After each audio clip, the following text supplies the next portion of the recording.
Hi guys, today we'll explain how to delete all cache files from Premiere Pro. This process will be simple and easy, and you can see I already opened my application, and if you haven't, do it. Then open the application and open your project. Just take a look on the left top. You will see a lot of options, and from these, you have to tap on the option Edit.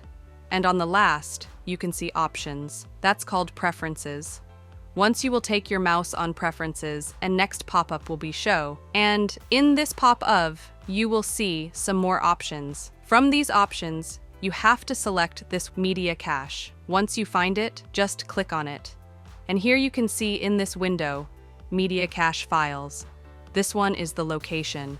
And here you can see Remove Media Cache Files. Just click on the option Delete, and then click on the option OK. Then your cache file will be deleted. And one thing you can do here is you can also set to automatically delete cache files.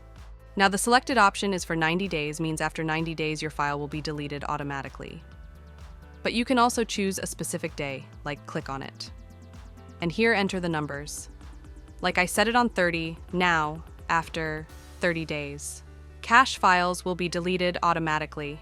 And this one is the limit. When the limit will exceed from 11 gigabytes, then the cache file will be deleted. You can also set this limit, and the last thing is click on the option, okay? And it'll be deleted after your specific time.